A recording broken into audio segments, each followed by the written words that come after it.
注意看，水里好像有什么东西，正缓缓朝木筏逼近，而女人却浑然不知危险的来临，竟然作死的伸出手想要触摸。结果下一秒，水里的酸菜突然席卷而上，瞬间将女人的手臂腐蚀。还没等反应过来，酸菜已经蔓延全身。女人赶紧朝同伴呼救，可同伴刚想伸手去拉，女人直接被酸菜拖进了水中。而此时其他几人还以为女人只是恶作剧，根本没当回事。没过一会儿，女人挣扎着浮出水面。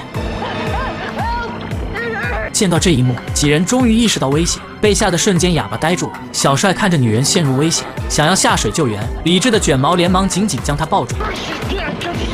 没有办法，众人只能眼睁睁看着女人被酸菜慢慢吞噬。就在不久前，四人相约来到湖边游泳，可跳入水中后，发现这里的水温异常冰冷。众人没有多想，继续朝前面游去。而就在这时，小帅突然发现不远处一只小鸭子好像被什么东西缠住，在扑腾几下后直接被拽入了水里。小帅吓坏了，连忙游上一旁的木筏。他定睛一看，那东西正朝着木筏飘了过来，而就是这块小小的酸菜，不久后将会给几人带来灭顶之灾。男人似乎看到了什么东西，表情突然变得惊恐不已。只见不远处一只鸭子被酸菜死死缠住，在扑腾几下后直接消失在了水里。男人吓坏了，连忙游上一旁的木筏。他再次看去，发现那酸菜正缓缓朝这边飘来。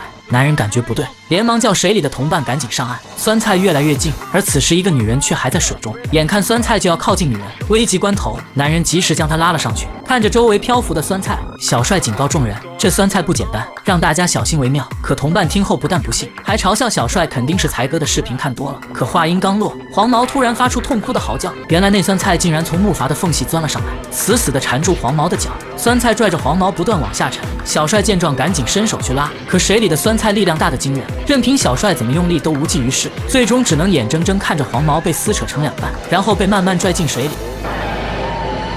就这样，酸菜又吞掉了一人，可他似乎并没有吃饱，不断的在木筏下飘荡，等待时机。女人见状彻底慌了，连忙跳到小帅的怀里。小帅安慰女人，只要双脚不接触缝隙，就可以躲过酸菜的攻击。女人这才慢慢从小帅身上下来。酸菜在尝试几次攻击无果后，缓缓离开了木筏。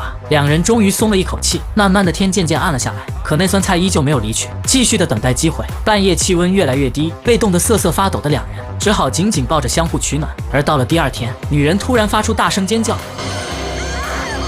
这个女人在木筏上睡得正香，突然脸上一阵剧痛传来。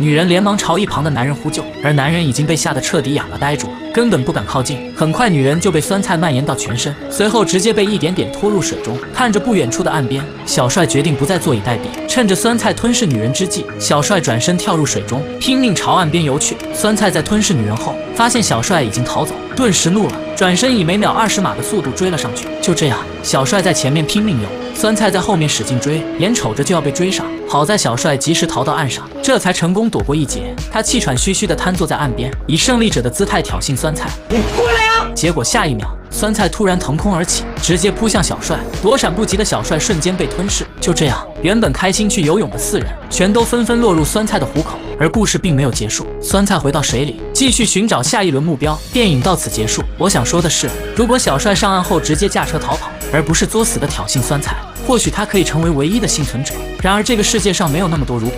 最后提醒小伙伴们，夏天到了，游泳时记得要到安全的水域游。